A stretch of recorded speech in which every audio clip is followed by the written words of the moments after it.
Hey everyone, and welcome to Part D, Populations. So, population is a group of organisms of the same species that live in a particular area. So, if we're talking about like the city of Irving, we'd be talking about the humans of Irving when we're referring to the population. You can also have populations of cockroaches, populations of cats, populations of spruce trees. As long as it's all the same species, then we would refer to it as a population. So one of the things that biologists will study is the population growth, increasing the density of a population, and we know that this usually cannot occur forever. So when a population has reached the point that it can't get any bigger, that it's as big as the environment can support, we refer to that as the carrying capacity. So things that will affect that are the biotic and abiotic factors. One of those is referred to as a limiting factor. So these are the things that limit the size of the population.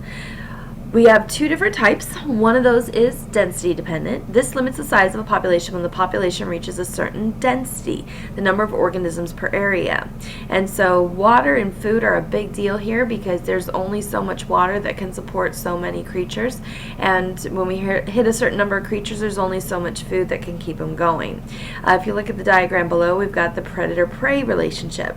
And so we can see here in our dark blue line, as the number of prey increases, there's lots of food for our predators, and so that predator number will also increase. However, with more predators hunting more prey, we'll start to see the prey numbers decrease, and ergo the predator numbers will also decrease, and then they'll go up and they'll go down. It's pretty cyclical. Another thing that is density dependent is disease. When a organism gets sick, if it's surrounded by thousands of other organisms, it's pretty likely going to get those sick as well, and you'll start to see a decline in the population.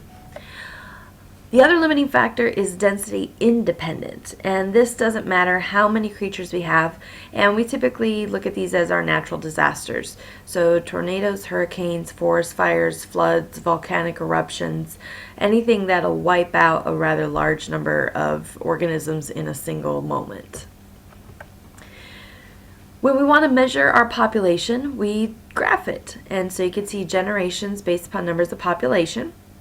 One of those graphs that we tend to see is exponential growth. And so this population increases quickly in size, but it can only happen for short periods of time when there are no limiting factors.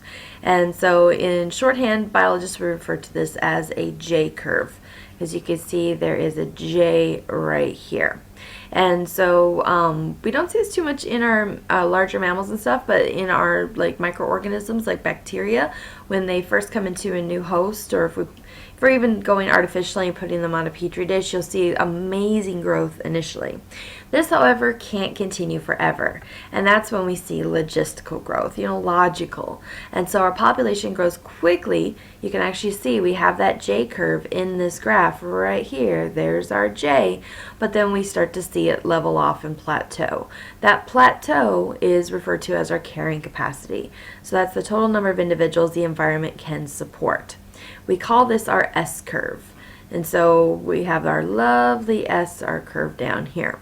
And so our example here on the slide is a grizzly bear population. They're limited by the territory size. There go the food and water availability.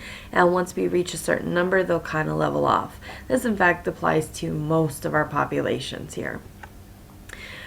Of course, that S-curve isn't always a nice clean curve. This is a more logical one that we would see, where we initially have our really, really big, steep exponential and an overshoot, and then we've just got too many and we'll have a die-off. And then they recover, maybe a few too many, and we'll die off. And it's going to really be a jagged line, but it's going to kind of hover around that carrying capacity value.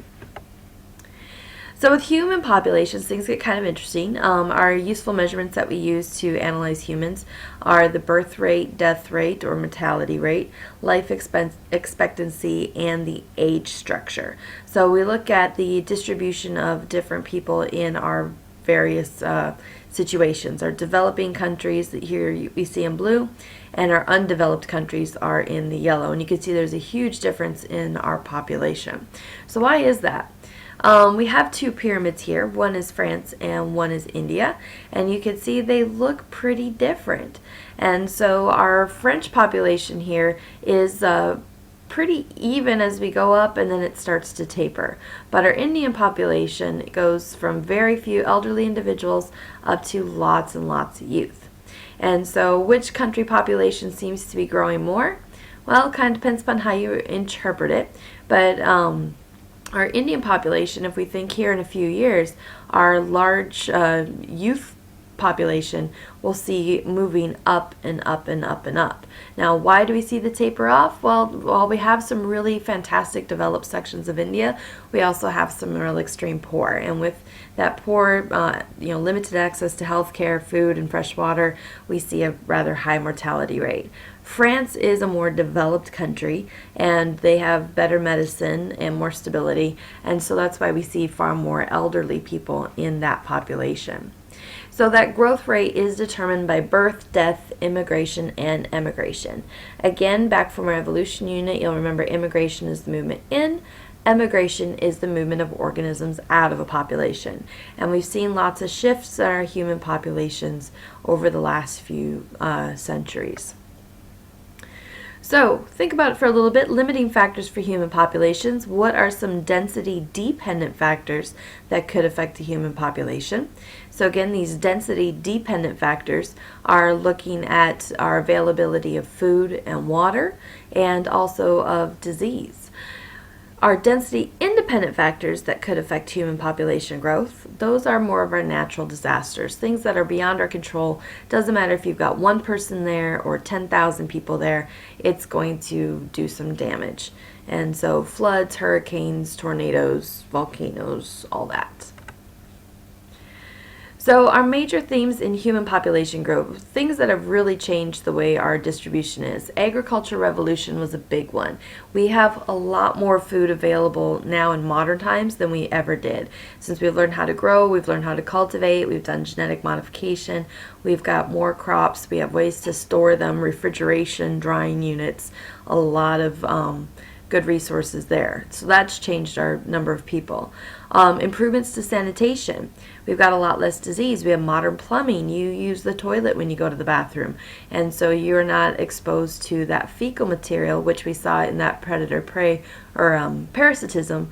You're not as likely to get hookworm here in the United States as you would be in a less developed area. So speaking of developed versus developing countries, which has higher population growth and why? Well, those developing countries, lots of density-dependent issues. Looking at the availability of food and water, developing don't really have very good modern medicine, but our developed countries, United States, most of Europe, we have a lot of ways to keep our population stable for a very long time. And so we'll tend to see a lot of long-term growth in there.